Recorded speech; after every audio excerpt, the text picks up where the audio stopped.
continuar falando de Brasil. O lobista Khalil Bittar foi apontado pela Polícia Federal como parte de um suposto esquema de tráfico de influência ligado a verbas da educação. Segundo a Polícia Federal, Bittar teria usado uma viagem do vice-presidente Geraldo Alckmin à China para demonstrar acesso a autoridades e promover interesses de empresários envolvidos no caso. O empresário nega irregularidades, mas a investigação aponta pagamentos de mesadas e encontros com servidores públicos para viabilizar licitações. Mas quem vai trazer mais detalhes para a gente é a repórter Valentina Moreira, da coluna Andresa Matais, de onde veio essa história. Valentina, a primeira vez que eu interajo contigo aqui, né, pessoalmente, no Acorda Metrópolis. Valentina, que veio da nossa brilhante redação de São Paulo para figurar a nossa brilhante redação de Brasília. Seja muito bem-vinda. Obrigada, Natália. Como você estava explicando, o que a gente tem aqui é uma história envolvendo o Khalil Bittar, que é uma figura importante porque ele é ex-sócio de um dos filhos do presidente Lula, né? Ele não é qualquer empresário. O Khalil Bittar, até 2023, ele configurava como sócio, né, do Lulinha, do Fábio Luiz. E o irmão dele, né, que também é uma figura muito importante, ele não aparece nessa investigação específica, mas o Fernando Bittar, ele é justamente o dono do sítio de Atibaia, assim, para quem se lembra daquela história da Lava Jato, que gerou, né, que depois foi anulada, mas que levou à prisão do presidente Lula alguns anos atrás. Então, por isso que essa história ela ganha repercussão, apesar de ser uma história um pouco local. Vou dar uma contextualizada, né? Essa viagem, esse tráfico de influência, como que ele teria acontecido. O Fernando Bittar, ele é empresário, né? Como você mesmo disse, e ele aparece nas investigações da Polícia Federal na operação da Coffee Break. Que operação é essa? É uma operação que investiga corrupção e tráfico de influências em contratos da educação do interior de São Paulo, envolvendo ali 4 cidades ao redor de Campinas, que são as cidades de Sumaré, Limeira, Hortolândia, né, e Mongaguaba. Falando desse esquema específico, tem um personagem que é central, que é o André Mariano. André Mariano, que é dono de uma empresa chamada Cilife, né, e essa empresa teria sido favorecida numa série de contratos ali no interior de São Paulo. Por que o nome do Bittar aparece, assim como outros nomes ligados ao presidente Lula? Porque esses nomes, né, de acordo com as investigações da PF, eles seriam responsáveis por trazerem uma influência ao governo federal para que essas cidades recebessem uma verba, né, superior ao esperado para as cidades do interior em determinados recursos. A partir desses repasses do governo federal às prefeituras, essas prefeituras firmavam licitações, faziam contratos com a Life, que é a empresa do André Mariano. E aí, essa viagem do Fernando Bittar, ela faz sentido nesse contexto todo, porque o Fernando Bittar, de acordo com a Polícia Federal, ele vendia justamente esse acesso ao governo federal. Essa ideia de que ele tem uma proximidade com o presidente Lula, até por essa antiga sociedade com o filho dele, e que, a partir disso, de alguma forma, ele conseguiria algum tipo de favorecimento para que esses repasses acontecessem e que posteriormente iriam beneficiar o André Mariano, que é o dono dessa empresa e que hoje está preso. O que acontece? Esse esquema, o ponto central hoje é entender que influência era essa que esses agentes, né, próximos ao presidente Lula conseguiam de fato exercer no governo federal. Porque a gente não está falando somente do Khalil Bittar. Khalil Bittar tem essa situação específica da viagem com o vice-presidente Geraldo Alckmin à China, mas a gente também tem outros nomes ligados ali à alta cúpula do governo federal nessa história. Porque as investigações da PF, elas também citam o nome da ex-nora do presidente Lula, né, a Carla Ariane, que foi casada com o filho mais velho do presidente Lula, o Marcos Cláudio, né? E a Carla Ariane, ela também faria parte desse núcleo de influência para conseguir repasses do governo federal que iriam para essas prefeituras para serem utilizadas nesse esquema de corrupção. A Carla Ariane, ela também é importante para a gente entender, porque ela também, né, a coluna Andresa Matais apurou, ela também teve uma série de acessos ali privilegiados dentro do governo federal. E aí a gente quer entender, assim, isso ainda não está claro, quais foram os benefícios, né, que essas pessoas receberam. A Polícia Federal diz que, no caso do Khalil Bittar, que ele recebia mesadas, né, que chegaram até R$210 mil para exercer essa influência junto ao governo federal para fazer esse repasse de verbas.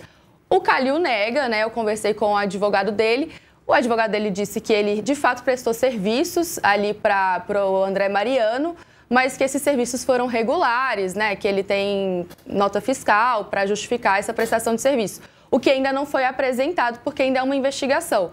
No caso da Carla Ariane, a Polícia Federal diz que existem evidências de que ela teria recebido repasses, né, dinheiro vivo e tudo mais. Mas eles ainda não conseguiram fazer essa comprovação.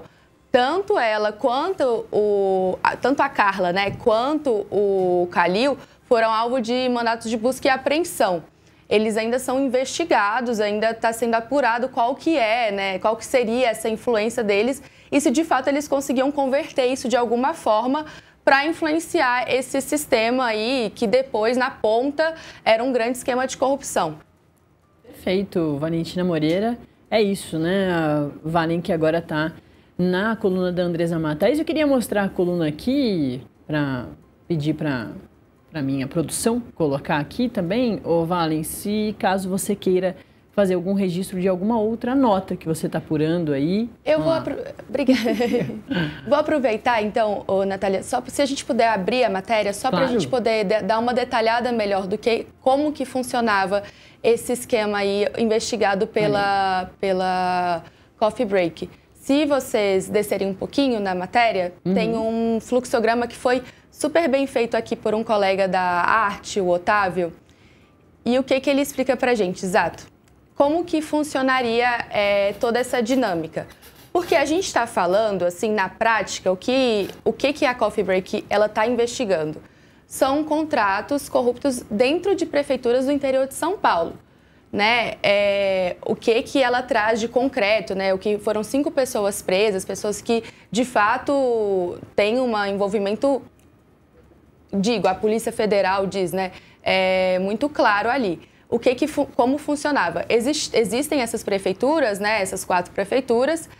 Elas forneciam, né, contratos que eram vencidos pela Life e aí a Polícia Federal aponta para uma série de movimentos ali para que a Life pudesse ganhar esses contratos e aí vai desde um direcionamento dos pregões, você fazer uma listagem de livros que só uma empresa tem acesso, de alguma forma que a Life era a que ganhava essas licitações, a Life quem é o dono é justamente o André Mariano e a partir disso o que eles verificavam é que, primeiro, que esses contratos eram superfaturados, e aí é muito grave isso, né? Porque a gente está falando de educação municipal, ou seja, ensino básico, crianças que estão sendo alfabetizadas, que estão deixando de acessar um recurso público, justamente porque esses contratos estavam superfaturados. Eles contam, inclusive, por exemplo, né, nos autos ali do processo, que tinham livros que custavam R$5, eram vendidos a R$80 para uma prefeitura. E a gente pensa, né, o que deixa de ser gasto quando você superfatura. E não são prefeituras, né, a gente está falando de Limeira, de Sumaré. Não são prefeituras que têm recursos inesgotáveis, né? São prefeituras que esse dinheiro da educação ele é importante. Enfim, e aí eles faziam, né, esses contratos superfaturados que beneficiariam, né, a Life. E a partir disso, o André Mariano, e aí quem está falando é a Polícia Federal, ele pegava esse dinheiro conquistado, né, ali arrecadado com esses contratos e levava para empresas com vários indícios de serem empresas fantasmas. Tinha um outro núcleo envolvendo isso, que era um núcleo que eles chamam de núcleo dos doleiros, né, dos operadores, que eram pessoas responsáveis por dividir esse dinheiro, porque se você faz transações muito altas, ali a gente está falando de contratos milionários, isso ia chamar atenção. Então, o que eles faziam? Eles dividiam esse dinheiro ali por... Enfim, boletos de 5 mil, 10 mil, foram dividindo esse dinheiro, transformava esse dinheiro em dinheiro vivo para fazer o repasse aos servidores que estavam envolvidos no esquema. E aí a gente não está falando só daquelas pessoas, daqueles nomes grandes, mas também daqueles servidores municipais que contribuíam para fraude para que esses contratos chegassem a essa empresa, né? Então, vai desde de como que foi feito esse pregão eletrônico, quem publicava isso, quem deveria fazer a fiscalização. É um esquema realmente complexo e que envolvia muitas pessoas. A gente destaca alguns nomes específicos porque são nomes que são ligados, inclusive, ao governo federal. Então, para você ver a complexidade de como isso funcionava. E aí chega nesse ponto, né, que é uma história muito grave, porque, ok, temos esse esquema de corrupção ali na região do interior de São Paulo. Mas o que a Polícia Federal aponta é que não é só no interior de São Paulo, né? Porque o que esse André Mariano fazia, segundo as investigações, ele, vamos dizer, contratava pessoas influentes ali, né, com influência no governo federal, para acessarem e influenciarem o repasse de verbas. E aí a gente pensa, né, assim, porque é isso, verba da educação tem que ter um repasse com critério técnico, né? Qual que é a cidade que está com um índice educacional básico ruim? Qual cidade que está com IDEB ruim? Qual cidade que precisa, né, desses repasses? E isso não seria feito dessa forma. Seria feito a partir do que essas pessoas conseguiam influenciar para levar para essas outras prefeituras. É muito grave porque, você me perguntou a respeito de outras matérias, meu colega André Chaldes fez uma matéria mostrando da vida de luxo que o André Mariano levava. E aí a gente está falando ele era dono de Porsche, de BMW, que é um dinheiro que deveria estar chegando na educação básica, né, para alfabetização. É o momento crítico da educação, né, que é a educação municipal. Em relação à questão do governo federal, a gente fez um levantamento lá no Metrô, na coluna Andresa Matais, e a gente foi atrás de acesso de informações sobre, enfim, informações da LAI, que trazem as entradas ali no Ministério da Educação. E o que a gente viu, que além da Carla, né, que teve uma agenda com o ministro, com o Camilo Santana, um encontro fora da agenda. E nesse encontro, a própria Carla, ela se coloca como funcionária, assim, para descrever a função dela, ela fala que ela representa ali o presidente Lula, que é uma coisa muito grave. A gente tem um encontro de esse núcleo de influência, ele acessou vários órgãos ali do Ministério da Educação, né? A gente vê pessoas que fazem parte desse sistema aí, acessando secretaria executiva, acessando altos cargos ali dentro do Ministério da Educação. A gente não sabe o que foi conversado, que de fato essas conversas se convertiam.